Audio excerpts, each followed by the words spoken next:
தக் லைஃபை விட எனக்கு தெரிஞ்சு இது கொஞ்சம் நல்லா இருக்குன்னு சொல்லலாம். ஒரு வாட்டி பார்க்கலாம் ப்ரோ, சுமாராக தான் இருக்குது. ஃபர்ஸ்ட் ஆஃப் பார்த்தா கும்கி மாதிரி இருந்தது. செகண்ட் ஆஃப் பார்க்கும்போது பார்த்தோம்னா ஏதோ கேஜிஎஃப் காந்தாராவை மிக்ஸ் பண்ண மாதிரி இருந்தது. ஒரு வாட்டி பார்க்கலாம், அவ்வளோதான் இந்த படம். ஏன்னா இதில் வந்து கேப்டன் சாரோட பாடல்கள் நிறையா போட்டிருக்கிறாங்க. ஐயோ பாடல் இல்லை, ஃபோட்டோ ஆடியோ எல்லாமே ரெஃபரன்ஸ் தான். சிஏஏ ஏஐ எல்லாமே வந்து ரெஃபரன்ஸ், கேப்டனோட ரெஃபரன்ஸ் நிறைய இடங்களில் வருது. நான் பெருசாக எதிர்பார்த்தேன் இந்த படம். ஓகே, ஒரு வாட்டி பார்க்கலாம், அந்த மாதிரி தான் வந்திருக்கு. அந்த ரெஃபரன்ஸ்ல ஒர்க் அவுட் ஆயிருக்கா? நல்லாவே ரெஃபரன்ஸ் ஆயிருக்கு. உள்ளே வந்து பார்த்தா அஜித் விஜய் படத்துக்கு எப்படின்னா ஒரு கூட்டம் இருக்கும், ஃபுல்லு மெயின் ஸ்க்ரீன் ஃபுல்லு.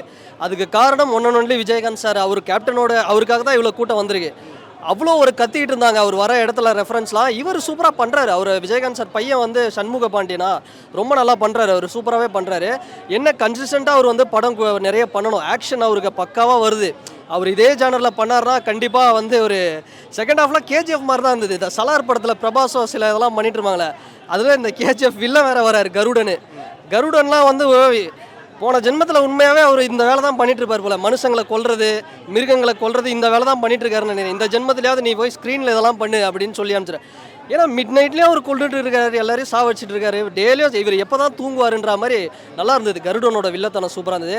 இசைஞானி இளையராஜா கொஞ்சம் மியூசிக்கை வந்து கொஞ்சம் சொதப்பிட்டாரு. இன்னும் பெட்டராக பண்ணியிருக்கலாம். பாட்டு எதுவும் நிற்கலை மைண்டில், அது மட்டும் நல்லா பண்ணியிருக்கலாம். ஓகே, சண்முக பாண்டியன் வந்து இந்த படத்துக்கு அப்புறம் வந்து சினிமாவில் எந்த இடத்த பிடிப்பாரு தமிழ் சினிமாவில்? அதாவது கேஜிஎஃப்க்கு முன்னாடி வரைக்குமே யஷ் பார்த்தோம்னா அந்த விமலோட ஒரு படத்தை ஏதோ ஒரு படத்தை ரீமேக் பண்ணிட்டு இருந்தேன், களவாணி. அதுக்கப்புறம் கேஜிஎஃப் எங்கேயோ இவருக்கு அந்த அளவுக்கு இருக்கு. ஹைட்டு, நல்ல ஒரு ஆக்ஷன் ஹீரோ. அவரோட ஃபேஸ் பார்க்கும்போதே விஜய் கேப்டனை பார்க்குற மாதிரி தான் இருக்குது. நல்ல ஒரு படம் கிளிக் ஆச்சு அப்படின்னா, நல்ல டைரக்டர் கூட பண்ணார்னா கண்டிப்பாக சூப்பராக ஒரு படம் கிளிக் ஆகும் அவருக்கு. ஸோ அதுதான் ஒரு மிஸ்ஸிங். அவர் தொடர்ச்சியாக படம் பண்ணணும். டான்ஸ் கூட நல்லா பழைய படத்தில் ஆடி இருக்காரு ஒரு படம், ஃபஸ்ட்டு படத்தில். ஸோ அதெல்லாம் கொஞ்சம் பண்ணார்னா நல்லாயிருக்கும். படம் வந்து first half Kumki, second half அந்த காந்தாரா கேஜிஎஃப் மிக்ஸ் பண்ண மாதிரி எடுத்திருக்காங்க. பெருசாக ஒர்க் அவுட் ஆகலை. ஓகே, ஒரு வாட்டி பார்க்கலாம்.